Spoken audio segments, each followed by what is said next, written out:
Hey, so just before today's video starts, I want to put out a PSA. If you're watching this on or around the date when it goes up, this is December 10th, 2021, a really bad exploit has just been exposed in Java. It's in the log4j library, which is a logging tool that almost every Java application uses, including Minecraft. So if you play Minecraft or if you do anything else in Java, make sure to update it and get protected against this exploit. I'll put some links in the description to how to do that if you need, but just make sure you do it because this is a really bad exploit. It basically lets anybody run any code they want on your computer as long as they log a certain string. So make sure you do that. And now on with the video. Hello everybody, my name is Scatter. Welcome back to Divine Journey 2. So last time we got our mana pool set up and I've left it for an hour and a half maybe, if that, and it is pretty full, which is a really good sign. I think the automation is working really well, and it even makes me want to set up another mana pool, although I know there are upgrades to it that are gonna, or no, this is diluted. Well, maybe there aren't upgrades to it, but that's okay. I think this is going to be plenty of mana for the very short time being, but anyway, we can make the rest of the mana items here. So we get some mana quartz, mana glass, mana infused string, mana diamonds, and mana powder. So that should be everything for the manathon. And we get some black lotus. Now I don't think that's going to be as valuable as its namesake, but that's okay. So we can finally make an actual beacon. So you need 4 of those to upgrade the blood magic altar to tier 5, which is interesting. Kill some withers and explore more a tomb. What do you want me to explore a tomb for? I guess for the regular beacon. Yeah, well, I mean, I already have. I guess I'm going to need to get more of these things, which is, you know what, a little bit annoying. I don't really want to have to go back to a tomb, but if we have to, we have to. But anyway, more importantly right now, we have to get the Runic Altar going. So I put it down here. I don't know if that's going to be a good place for it really, but that's where I have it for now, and we can always move it. But so it wants us to make a Rune of Mana, the last tier 1 rune. Oh, these are the other ones. Okay. So yeah, so these are the tier 1 runes here. Definitely want to automate these in the Runic Altar in general, which is fine and fair. And I bookmarked them all here. So for example, the water one, some mana steel, mana powder, palace, and an aquatic core, and they're all just that, except with different stuff here to kind of symbolize. I guess it matches up with the color more or less, which is totally fine. So we got to put in some more empowered stuff here. Do we actually have? I got some to make some palace. So aquatic core, grab that out. And then mana steel and mana powder. So just first of all, let me make sure I know how this works, because I think you need some way to direct mana into it, right? So you got mana powder. Mana powder. You throw that on there. You can just right click it, but we will be automating it without right click, of course. So mana powder. Mana steel, which I must have put into the system.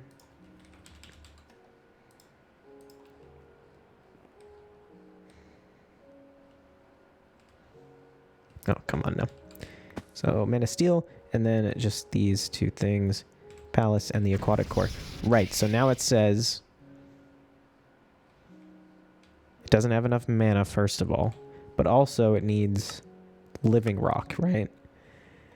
Once the progress bar fills up, right, so we need to get the progress bar to fill up, and that's what the mana is for, and then we need to put some living rock on there.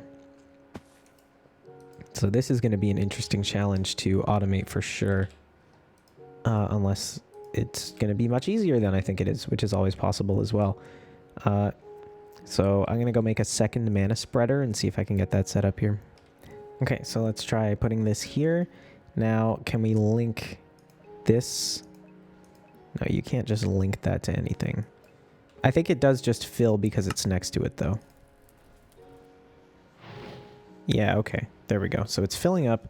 This is draining, presumably. Yeah, so it's linked to the Runic Altar. I'm not sure what I did to link that in that way. Oh, well, okay, link to the Runic Altar. I don't know what's telling this to suck up from this. Maybe it's just because it's right next to it. I'm not sure. But we have to wait for that circle to fill up. Now, what happens if we throw this on there too soon? does not get sucked in. It doesn't get sucked in at all. So you just throw it on top there and right click. Okay, so we can just let that stay there. We can just let the living rock stay there. So it doesn't need to like wait for that to finish before it puts the living rock on.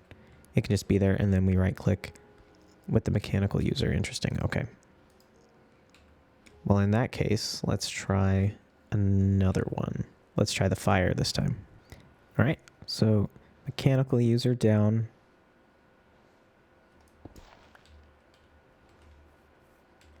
Mechanical user down there facing the Runic Altar. We put the wand in, and I don't know if this tells you, it just says auto clicker. So I guess generic click, right click, use item on block. We'll see which ones of those work. And then let me just go grab a simple redstone clock. One of these extra utilities 2 ones should be plenty to get this to work. And I'll just stick this right beside it here. So redstone pulse. Okay. So always on might have done it. I don't know if it does the thing repeatedly, if necessary. But anyway, let's just try this now. So you want to make a fire rune.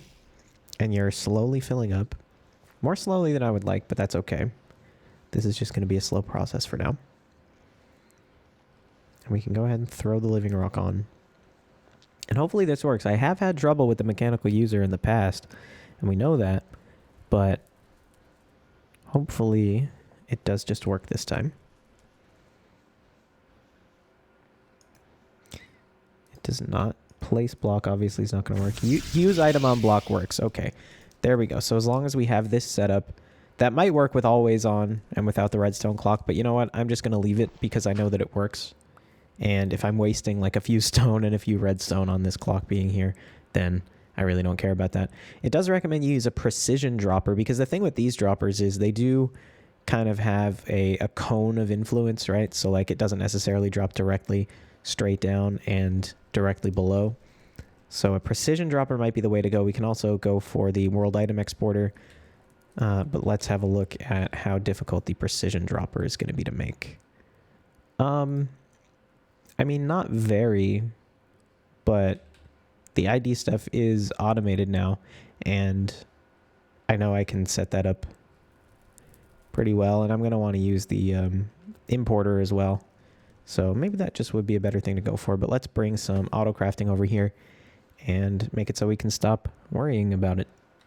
Okay, I think we're going to need just a little bit more integrated dynamics foolery in order to get this automated properly. But it's definitely not as complicated as the other setups we have. Okay, so first of all, to pull in the... Okay, well, let me explain first what's going to happen, right? So we have the same situation here, blocking mode, so only ingredients for one thing at a time are going to enter the chest. Now, this is an issue compared to the Petal Apothecary because these crafts take a long time. So if the... oh, there we go. If the chest... you know, it's going to spit out stuff and it's going to be crafting down here for, say, 30 seconds, right? In the meantime, the chest is going to be empty and you're going to push a new batch of items into here. And we have to make sure that there's a way to tell the system not to put out any of those items until the current craft is finished. And I think I figured out how to do that. So we're going to spit out all the items, including the living rock, onto the Runic Altar in the beginning. So I have an entity reader here. If there is a living rock on here, the entity reader is going to tell us that. So I only want you to output items when the living rock is not there. And that only is going to work if I push out the living rock last. So maybe this is going to take a little bit more foolery than I thought it would. Unless... no, I think it is going to take a little bit more. But regardless, I need to make sure this doesn't pick up the living rock. Everything else it can pick up. Like as soon as this sees the item, it's going to go straight into the Runic Altar, if not before that. So I don't need to worry about this not picking those up. I just need to make sure you don't pick up the living rock. So all I need to do for that is grab item, living rock, and then living rock. There we go. And then I need to make an operator, not equals, not equal. We go apply, and we go not equal to living rock to living rock. And then this is what we have to throw in to our predicate in here. And it doesn't work because it's missing those things. And now it's working. So that is going to pick up anything that's not living rock, right? So if we throw in a Fluix cable, okay, well, it doesn't quite work because of the Runic Altar situation. But I just have to make it, because it needs to pick up the, you know, crafting outputs and not the inputs, right? And not the living rock. So that should work fine. And now you... Yeah, this would have to put out living rock last, right? What is the trick there? I probably just have to teach it to do that, right? So that's going to be something like this. So I think this makes sense. I've thought it through a couple times. I want this to output items when the chest doesn't have living rock in it, or when this doesn't see living rock. Because if the chest doesn't have living rock in it, that means that it's either empty, in which case it doesn't matter if it's outputs or not, or there's stuff in it, leftover stuff, and I've already output the living rock, but I do definitely want to output the rest of what's in the chest because it's only going to have one craft at a time in there, right? Because if it does have living rock and we're like finished, right? We've output all the items. The living rock is definitely going to be sitting here until it's done, and then it is going to see living rock in here, so that's not going to be true. And then, or if this doesn't see living rock, then that means that we just finished a craft and we want to start a new one, so we definitely want to output based on that. So yes, I just have to put them together. So we go or entity doesn't see living rock, or chest has no living rock. So output condition there. I think this makes sense. I'm not at all confident, but I think it does. And then we can just go place all item entities, output condition, and it will only go off when that is true. And we have to put all of our variables that we used in here. And there we go. So I think this should work for auto crafting now. And I guess it's time to go test it out. So let's see. I have one of those ones. I can get a Rune of Air. Don't have the mana steel in there for that, or the living rock. Well, there you go. Rune of Air. There we go. So let's see this. Over here.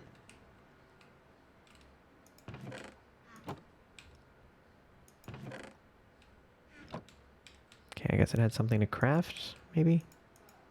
I didn't think it did, though.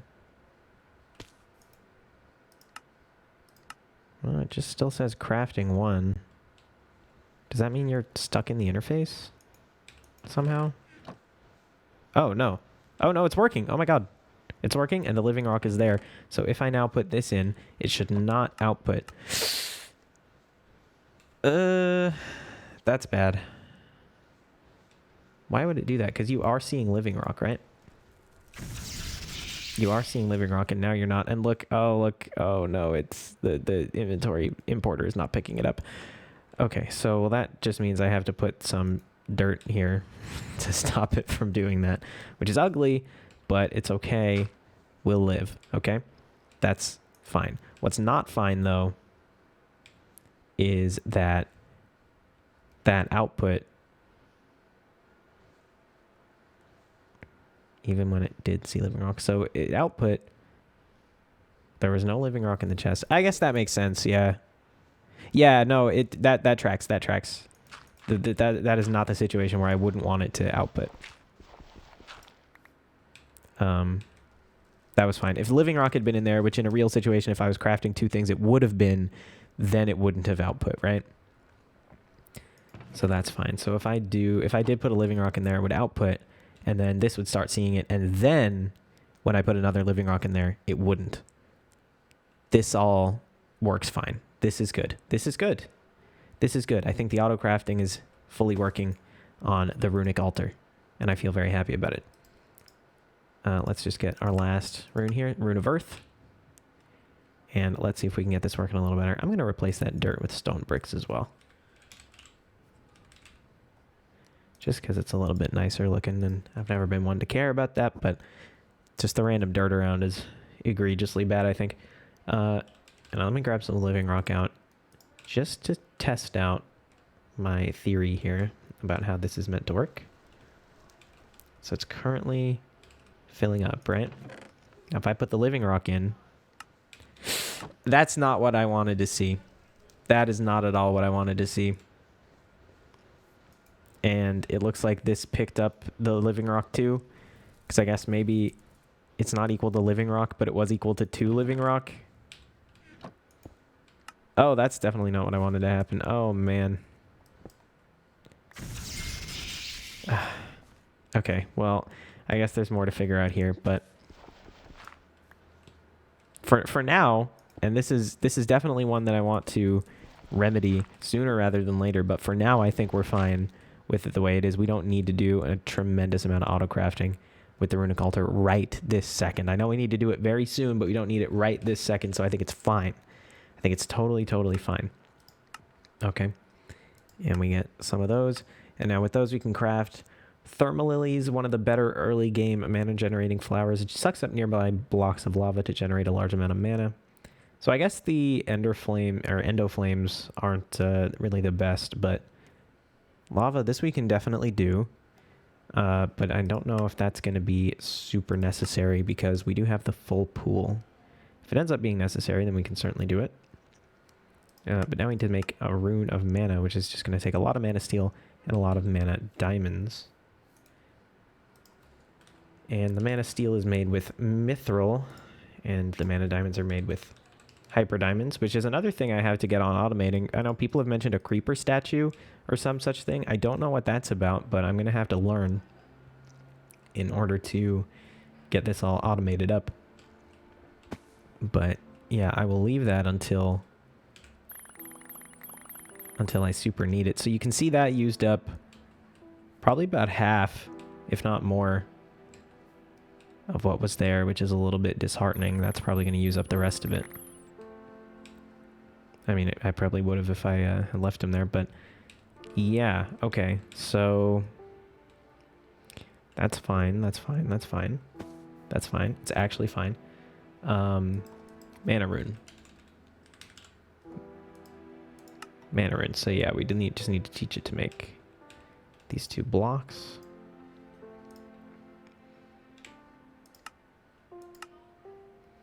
Mana steel. I don't know why the ore dictionary turned off. I don't remember doing that. I don't believe I did, but it's okay.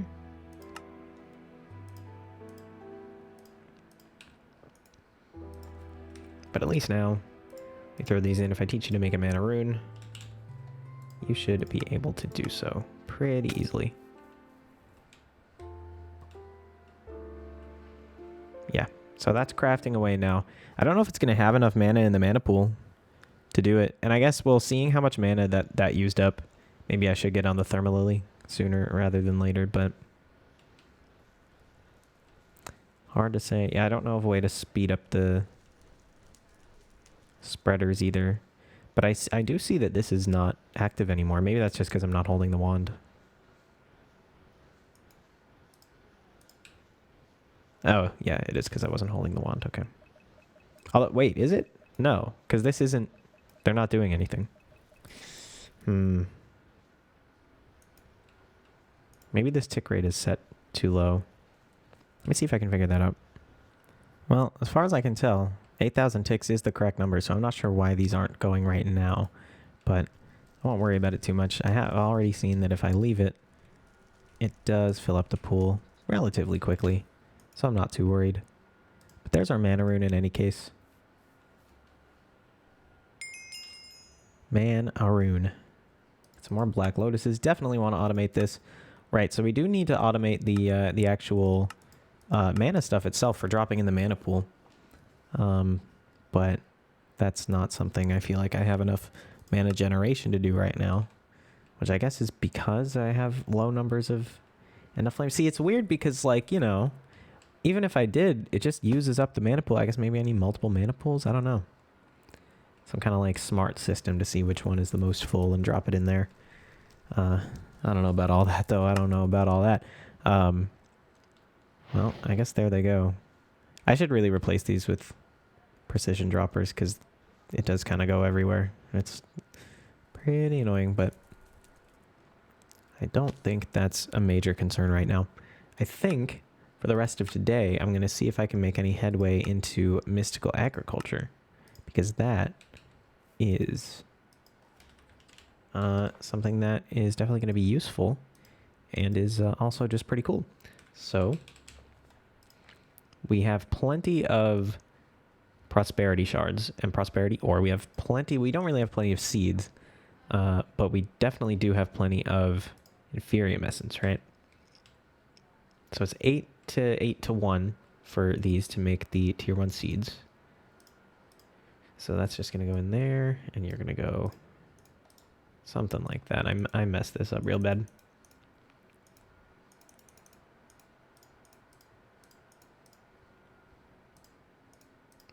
There you go. Okay, well, that's fine. So we'll let that run, and we'll get some cool stuff. Like I've mentioned before, I don't really know how mystical agriculture works in like the grand scheme of things. Like I know you build up the like to supremium or superium or whatever the top tier one is, but in terms of the actual farming, I've never touched it. So I'm excited to get into it, and we'll have to see what that's all about. Well, here's our tier 1 crafting seeds, and looking at it, I unfortunately don't think there's too much that we can really do in mystical agriculture so far. So we can make all of these, seeds, right? But, so we can get nature seeds, and I think this is going to be one of the more useful essences. So nature essence, which is just a crop produce from the nature seeds. You can use it to make a bunch of stuff. Mycelium, fine, I guess, but you can make that another way. It's a little bit easier. Vines, cacti, sugar canes. Most of this stuff is farmable. The one thing that does stand out to me here is lily pads. And I know this is an ingredient that we use quite a bit for this tier 1 essence. So maybe setting up a nature essence farm for the lily pads is going to be something that we should do. Apples, most of this other stuff. Grass, I guess, is not farmable, but is it really super insanely useful? I don't know about that. And then all the vanilla saplings, which is fine, pretty useless. And then the rest of this stuff needs some higher tier stuff other than these cellular blocks, which don't have any uses in JEI. I assume they're just decorative. But yeah, so not the most insanely useful thing. We also have wood seeds. We get wood essence, and we can get like all the vanilla wood and saplings, and that's it. So not really the most useful thing in the entire world. But I do want to get these nature seeds going, so we can make some of these nature clusters. Those are pretty easy to make here in the Hellfire Forge. So I'll set up a crafting recipe for that. Nature cluster, there we go.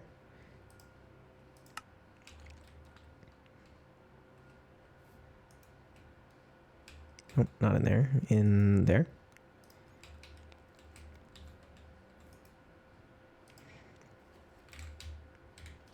So we can make a fair few of these. Yeah, it also says the seeds actually aren't reproducible right now. And I don't know the extent to which that's true. So we're going to test it out. So to make these, we just need some inferium essence, which we have plenty of, along with some of these nature clusters. So as soon as we get some more of that inferium, and let's throw those in the Endercrafter. Endercrafter definitely something that wouldn't harm, well, it wouldn't hurt sticking a interface on, but I don't know how automatable this is. Like if you pipe items in, I don't know if it'll, put them in the smart slot or not. I assume not, because how would it know? But who knows? Anyway, let's get this finished up. And there we go, the first nature seed. So I crafted enough nature essence to make a full 8 of these, but so I don't know. So this is, I assume they can't be like, I'm not going to be able to get more nature seeds from this, right? But let's just say if I plant this on here, can I plant it on this soil first of all? And if I do, can I bone meal it? And if I do that, how quick will I get it back? So cannot be bone mealed, unfortunately. And I assume that that's just going to grow, and that's fine. If I break this, I do get the seeds back, which is good. May set these up in a farming station. I could just set these up here. So if I do, just put these here. Say, put those there. If that's going to grow, hopefully the greenhouse glass does end up speeding it up. And then you're not going to like remove it to plant the bulbs, I don't think. So we'll just see if the nature essence starts rolling in. I'll keep an eye on it. But yeah, overall, chapter 16, you know, is not going to be too terribly useful until later. The infusion crystal, because the reason is in order to get to the higher tier seeds, we need to make prudentium essence, and in order to make that, we need an infusion crystal, and in order to make that, we need terra steel, which is not something that we currently have. So that is something that is going to be... How do you even get terra steel? What the hell? I mean, I assume it's going to come later. I'm wondering if they changed the default thing for terra steel or not, but at this moment, I do not know. But anyway, I think that's going to be a good place to leave off this one for today. Not quite sure what the plan is going to be for next time. I do want to, I mean, definitely should just press on and continue with Botania. But there's some things I do want to take care of from previous chapters as well, like the handy bag. That's definitely something I think is going to be useful enough that I should have made it ages ago, but the second best time is now. So maybe that'll be next time, and then if we have time, continuing with Botania. But whatever it is, it should be fun. But for now, if you made it this far, thank you very much for watching, and I hope to see you on the next one. Bye.